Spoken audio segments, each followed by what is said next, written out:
What you've just seen is a brief introduction to a unique group of men who enjoy playing Dixieland jazz together. They call themselves the Geriatric 6+1. And in this case, 6+1 does not equal 7. What it does add up to is fun. Dixieland jazz is fun music, and fun is what this group is all about.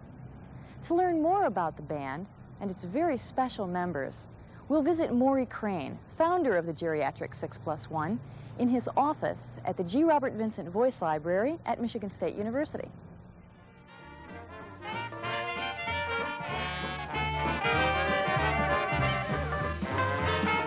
You can see Beaumont Tower, a familiar Michigan State University landmark and a significant musical landmark. I can see it and I can hear it. It's a monument that's been here a long time, although I must say, if you add up the years of service that the Geriatric 6 members have been on the faculty, it comes to over 200 years, which means we were here for a century before they put a university on this spot. No, that doesn't sound right. But while you're at it, why don't you tell us the real history of the Geriatric 6+1? My first question is, why did you pick that name, Geriatric 6+1? Well, we live in a youth culture, and everybody's called young this and young that. They talk about young Americans. And I decided we would call ourselves something, and we called ourselves the Geriatric 6. And this is a long time ago. This is 14, 15 years ago, when some of our people were still in their 30s. Even so, the only way you can get a band to stay together for 15 years is if you start out when everybody is old. Because if you start out when people are young, they go off and do more serious things. And we started out when some of our people were in their 60s, and some in their 50s, and some in their 40s, and some in their 30s. How did you get this particular group together? Luck, luck, luck, luck. This is a wonderful bunch of guys. I knew some of them a long time ago. Well, I knew Bill Faunce and Owen Brainerd 25 or more years ago. Here's a picture that was taken in my house in the late 50s. Wow. And I knew about all of the others. We'd all been on the campus a long, long time, and when the faculty club decided that it would have a Roaring Twenties party, I'm loath to ask anybody to play free, but Owen Reed had been a president of the club and couldn't refuse, and Sandy Sandifer had been a president of the club and he couldn't refuse, and I knew these other fellows, and we just kind of got together and we played, and it was supposed to be a one-shot. But we had fun, and the people at the club said, "When are you coming back again?" Well, I had to introduce the fellows to one another on that occasion. We had no idea that we'd wind up with a bus and uniforms and being some kind of official part of the university. It was just a single shot, and it grew into, like Topsy, it just growed.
have a scholarship fund, and we sometimes, if we didn't ask people for money, we'd be playing everybody's first communion and bar mitzvah. You know, we'd be playing all of the time.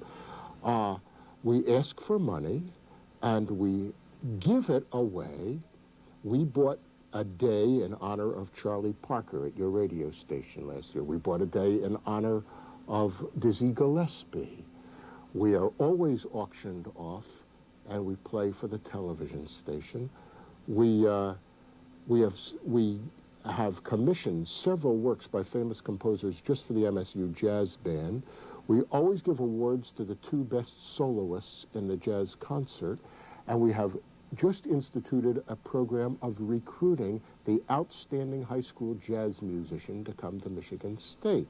And we do it the way supporters of the football and basketball team do. We give them money. We give this person money to come here, to influence him, and to indicate that there is a group on the MSU faculty that is interested in the quality of the backfield of the jazz band.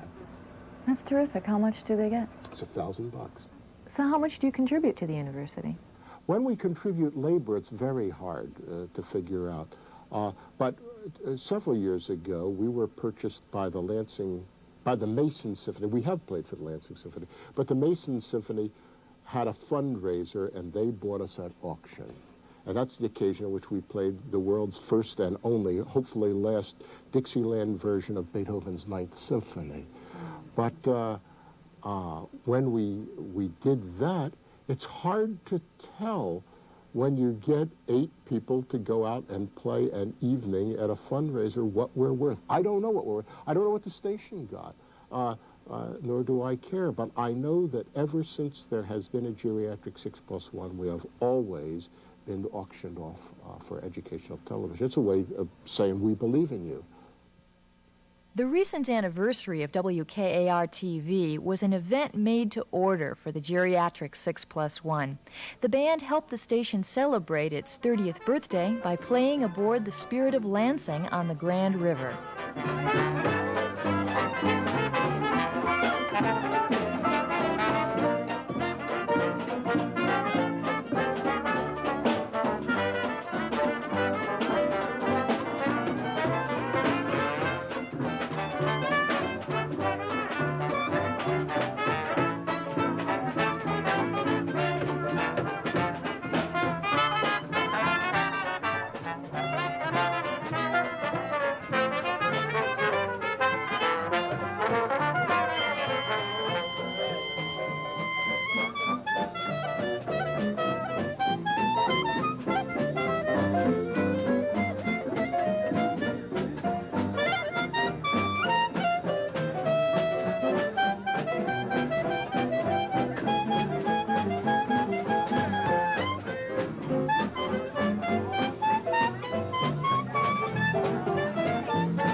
get on to talking about some of these guys in the band. Your drummer is Owen Brainerd, and he's a professor of art at Michigan State University. He's a professor of art, and he's a fine painter. His paintings hang in galleries all around the world, and several of them hang up here in my own office. Owen is an improviser in jazz regularly and sometimes in painting, and the two blend very well in his personality, as I'm sure you can see. I think at the time I went to college, I was lucky. I think as a high school graduate, I knew pretty much what I wanted to do, which was to study art. And when I entered Syracuse University, I thought I was going to become an illustrator. But during my first year, as I discovered paintings, paintings of the museums, the history of art, etc., I decided that that was my main interest. So that I have been painting since I was 16. And I think my father was a great influence. He was a self-taught painter. My work could be best described as abstract, although I do figurative things occasionally, even portraits now and then. Abstract impressionism is more exactly what I would, how I would describe my work. It's complex, and yet the process of abstracting an idea and equating it visually involves simplification and generalization. I think that inadvertently, the bulk of my work has been attached to nature. I often tell a little story as we're driving along the road, sometimes at sunset. I say to my wife, there's nature imitating Brainerd again. That sounds terribly egotistical, I know, but I get a lot of my ideas from my visual experience with the environment. But on other occasions, as with some of the paintings behind me, I'm painting an idea solely, painting a concept. And one asks, often you hear the question, how do you paint something visual? How do you put into visual form something that is invisible? How do you deal with a non-visual perception?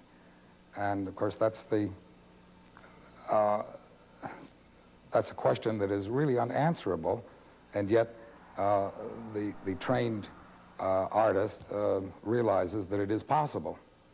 How do you know when it's successful? Well, it's a question of having certain elements of form, line, shape, color, texture, pattern, etc., put into an appropriate order, some kind of orchestration of those structural ingredients, which seems a proper equivalent of an idea in this case.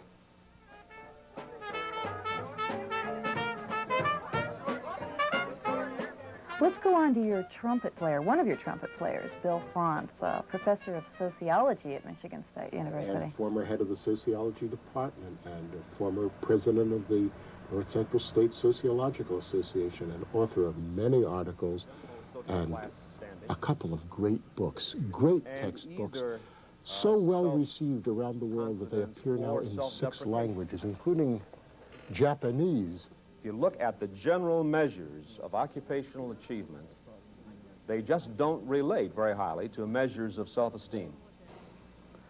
Area of interest that I had in sociology grew out of my earlier work in psychology. I was interested in social psychology. But that gradually shifted toward an interest in industrial sociology and then the sociology of work.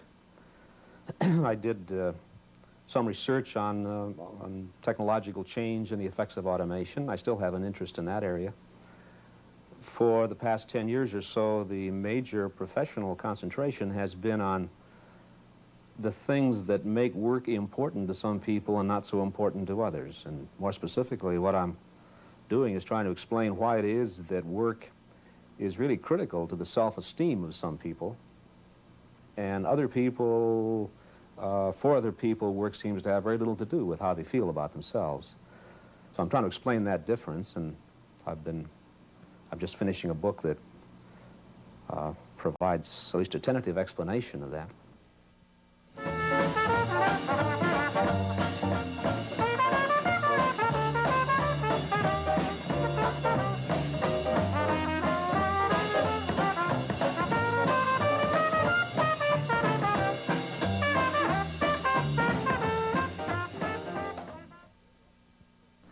The Geriatric 6 was formed then in 1970, and the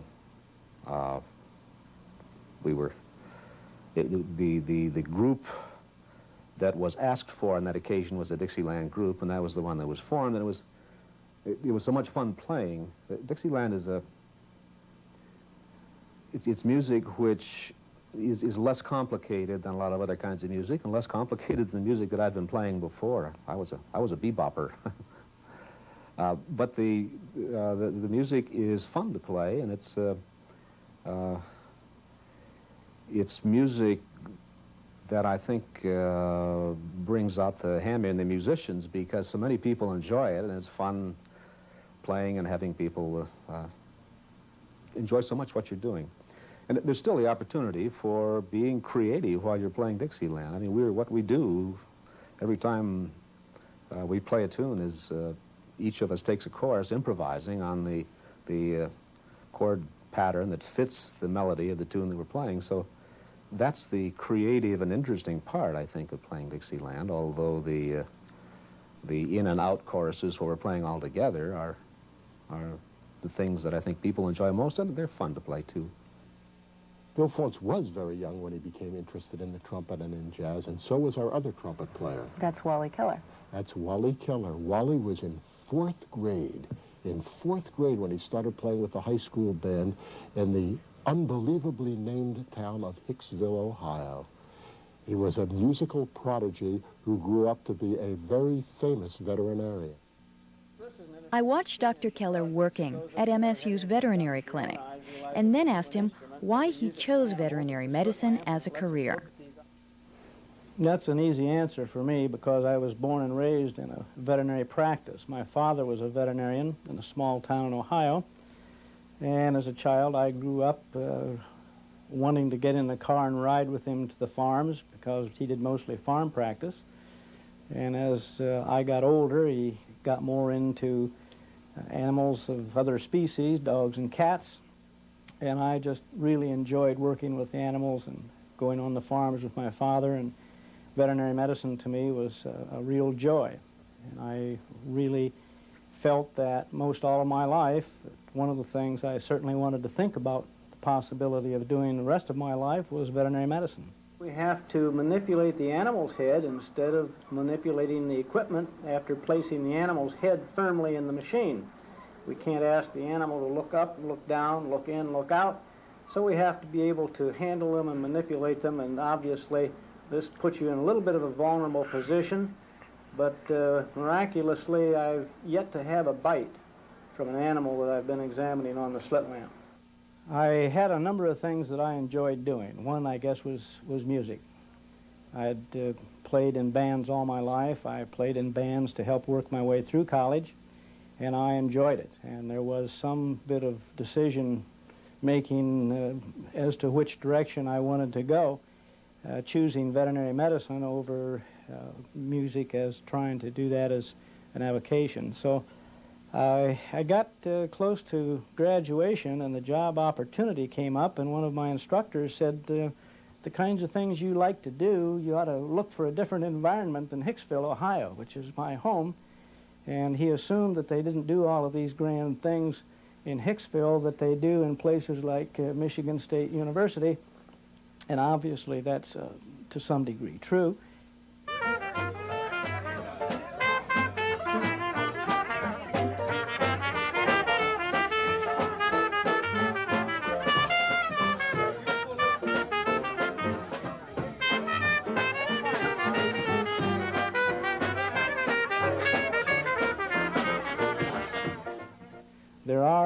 lot of things associated with the university that keep one active and young and looking toward the projects for next week. And playing with the Geriatric 6+1 is just one of those things that is added to the enjoyment of being a part of the faculty at Michigan State University.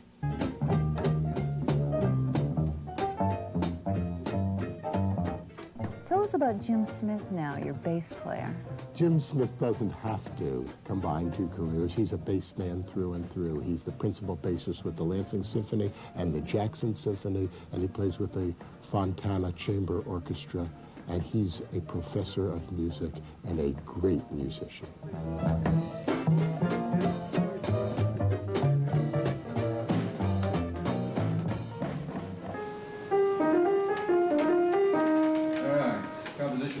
Minutest of details. Good. We talked to him at Jackson Community College, where he teaches. Actually, it was in high school, I believe. I was an athlete. I was very interested in athletics, especially baseball. But I was into music too. But I was playing saxophone, which I was pretty interested in. I was playing piano too, but I was playing saxophone in the school band. But I was also playing football, and I got a few teeth knocked out here in front, and decided that I really wasn't going to be a very good blower of instruments. So I thought, gee, I like jazz, I like classical music. Why don't I play something that I can play both things on? So that would be string bass or double bass. So that's when I started playing bass. And, I mean, to continue, it was then, I guess, really, as I felt that my deficiencies as an athlete were beginning to become glaringly evident, especially as a baseball player who couldn't hit. I decided that it would be music. It was probably around, as a senior in high school, I'd say. Because I really, at that time, I think I was very idealistic. Early 50s. And thought that that would be a way I could really contribute to society rather than just playing jazz, you know.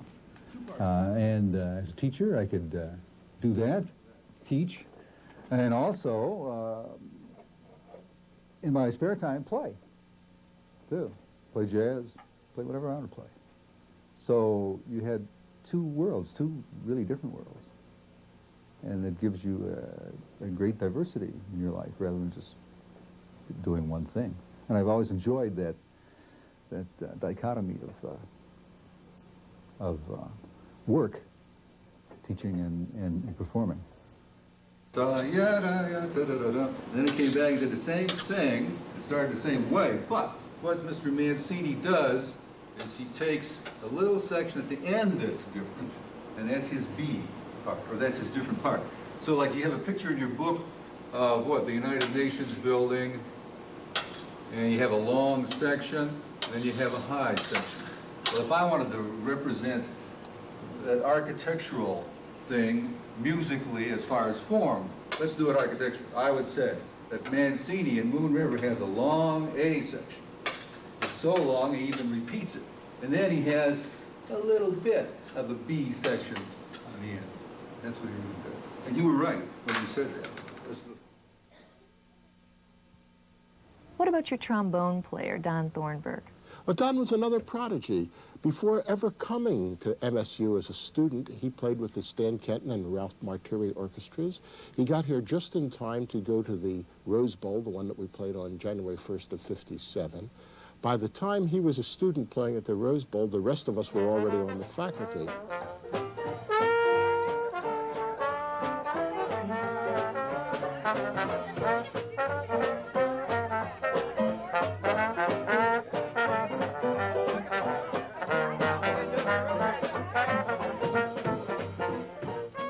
I guess if there's any claim to fame I have with this band is that I am the plus one. How that came about, there are many versions. One is that I'm +1 because I'm the youngest in the group.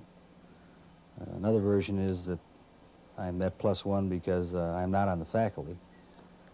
And then there's another version that says that I'm maybe the only legitimate graduate of Michigan State University, so it gives them some credibility. Though Dr. Faunce does have a degree from Michigan State. My feeling about my place in the band and what I feel personally about it is that I feel that I'm very lucky to be with that group. I share an awful lot of their feelings about the type of music that we play. If you look into it, most of us have a lot of similarities in the way we came to become what you might call Dixieland players. And it amazes me, and I'll say in our bull sessions, sitting around talking about experiences, even though we have some decades of experience differences, a lot of the things that each of us has done has been similar.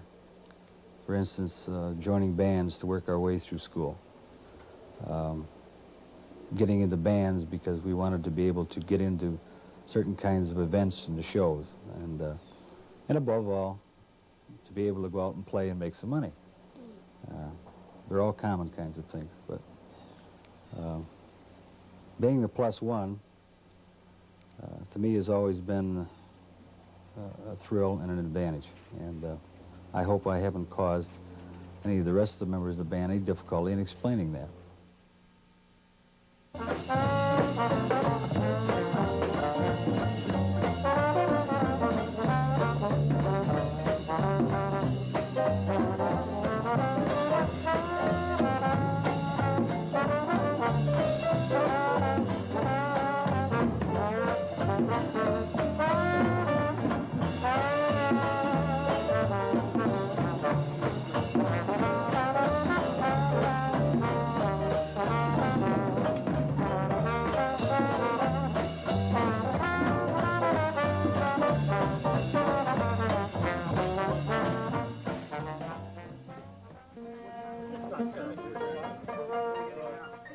Now, your banjo player is Bennett Sandifer, Professor Emeritus of Geology at Michigan State University. Yes, and a former dean both here and at Miami of Ohio. We talked to him at his house in East Lansing, and he showed us a very special instrument. Oh, that's his banjo. That's the banjo he plays at the Geriatric 6, and it's the one that he played in college, and he was a college graduate before I was born.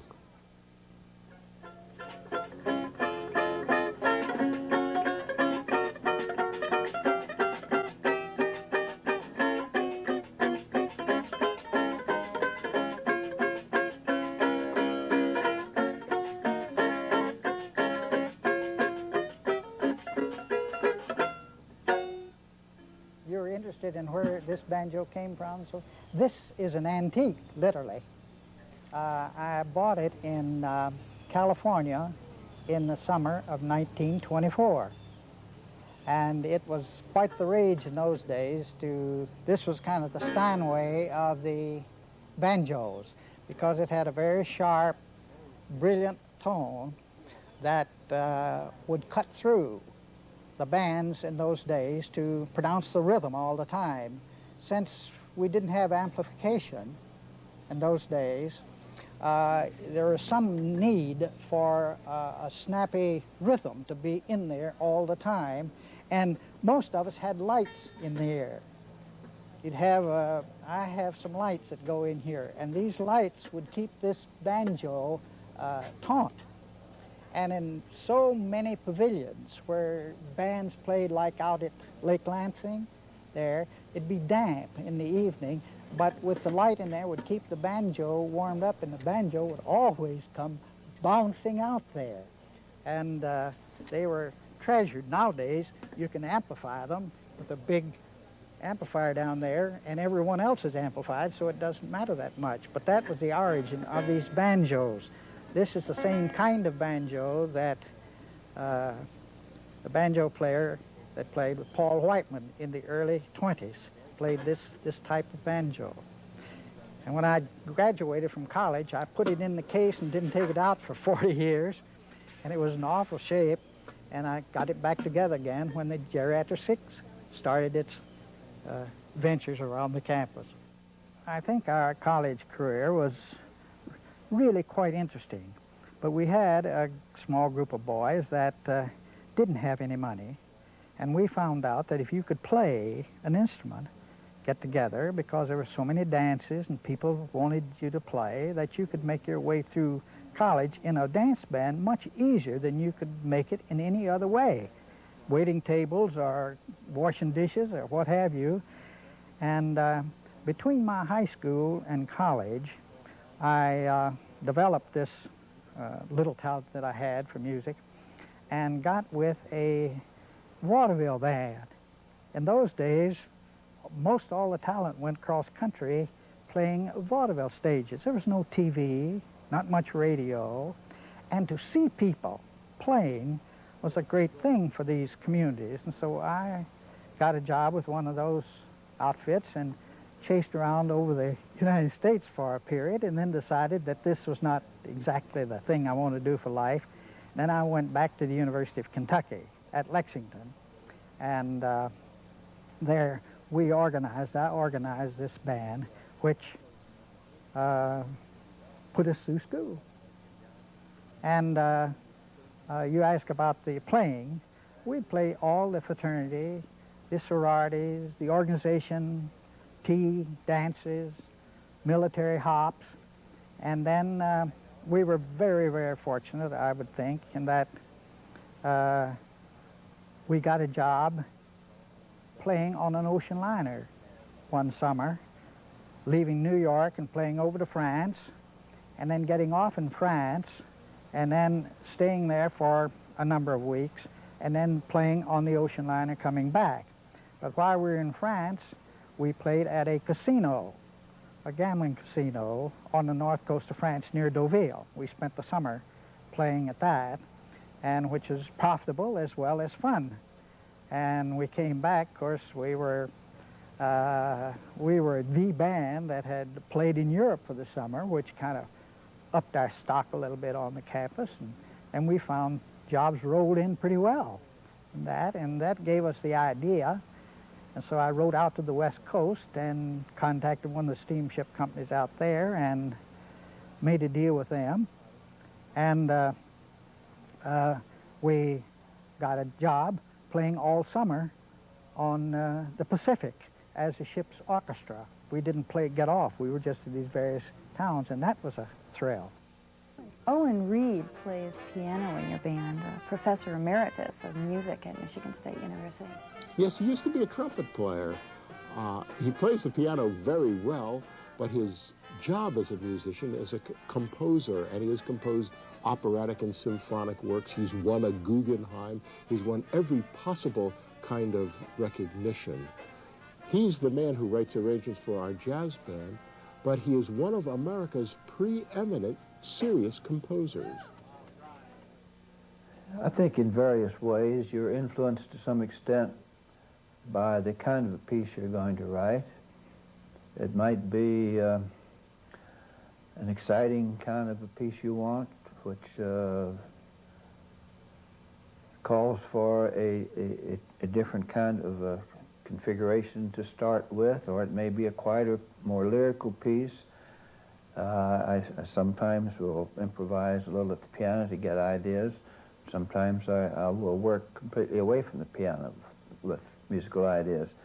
I think the important thing that a composer does is to come up with an initial idea, an initial configuration of some kind which has specific rhythmic, melodic, harmonic implications, and then begin to use that configuration for either to create unity or variety in both the ways. This is the same thing, incidentally, whether you're talking about pop music or symphonic music. I think the pop composers generally do this more intuitively. They don't really know what they're doing. But of course, this is a simple statement. It's not necessarily true. It's a generalization. But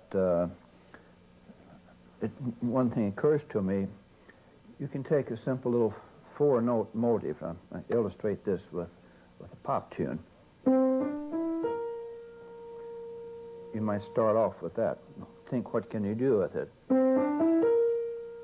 What harmony do you want to put? And then where do you go from there?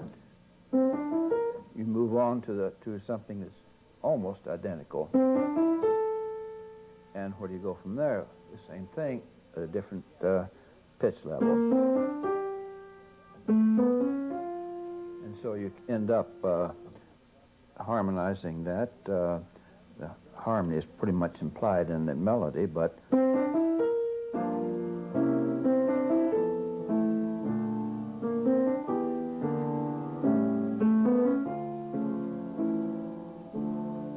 end up with falling leaves.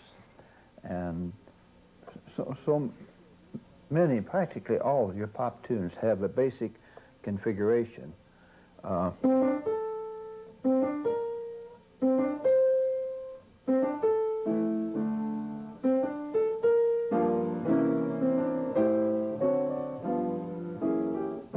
my blue old tune is basically three-note configuration to start with.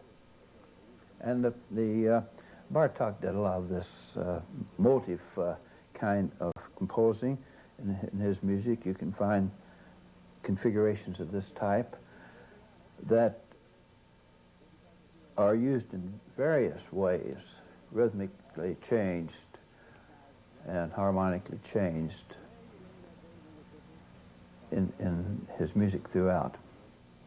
Irene, if you want to hear Owen as a composer, this is a marvelous new record of 3 of his pieces. Well, let's talk about you now, Maury. You play clarinet in the band. You're the head of the Vincent Voice Library at Michigan State University. You're a professor of humanities. How did you first get interested in music? Well, I was very lucky. I grew up in Atlantic City, New Jersey. And in Atlantic City, in the summertime, everybody works. The adults work, the children work. In the wintertime, nobody works. The adults don't work, the children don't work. But the children usually, that is the high school kids, were either lifeguards or jazz musicians, and I opted for the one that called for the feebler body. And I was very young when I started working in nightclubs. I was 15 or 16, and I got to play with a lot of very good people, very young, and it got into my blood.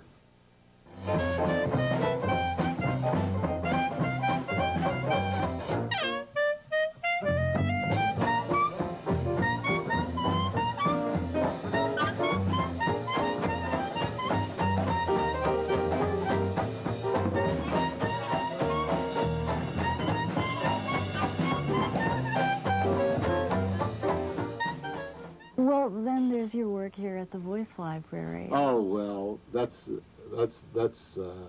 if people found out I was getting paid, they wouldn't believe it. Well, what's a typical day for you? A typical day is somebody calls me up. As this morning, somebody called me up and he says, I'm doing a program on the bonus marchers. Do you have Marine General Smedley Butler at Anacostia Flats talking to the bonus marchers in 1932? And I said, sure. And I go and I dig it out and I send it to him. Or he says, do you have the Truman-MacArthur dispute? And I said, I've got Truman talking about it, I got MacArthur talking about it. Or do you have Mustafa Kemal Ataturk or Benito Mussolini or Florence Nightingale? My or goodness, do you William McKinley or Three-Fingered Mordecai Brown? Or yes. We have 40,000, we have more than 40,000 voices, and they're cataloged in such a way that we can retrieve any one of them in 5 minutes and have it on the copier. It sounds as though you enjoy everything you do. Why don't we go now and watch the whole group having a really good time and doing what you enjoy most? That would have to be playing at the tailgate parties. We play every Saturday before every home game at Michigan State.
what I like best about it is out here meeting friends and what I have in my hand here. This is what I like about Saturday morning. Some of us, not all of us, but some of us are too old to play Big Ten football now. And so what we do is we play Big Ten Dixieland, and we're part of what is the biggest thing in the world, the Michigan State Notre Dame football game, and we're part of it. It's an athletic, aesthetic experience. But the camaraderie, the good times, playing happy music, Dixieland, I love football, going to the football game. That's the whole package for me. It's wonderful, marvelous. I love it because it's the only time we get to rehearse is when we come out here on a home game weekend. But seriously, it's the whole pageantry of the whole thing, the excitement, the tailgaters, the Bloody Marys, and each time we do it, we get a little better, we think. We're not going to make any more records, though, anyway.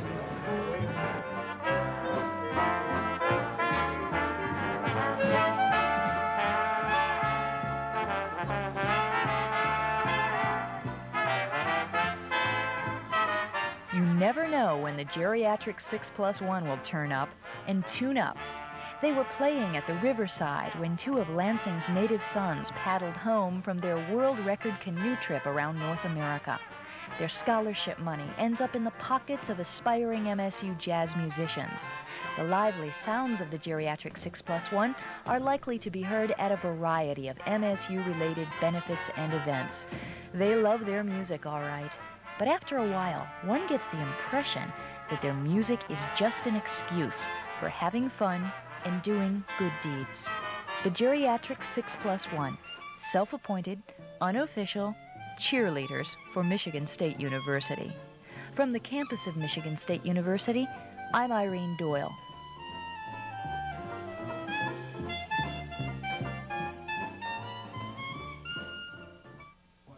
One, two, three.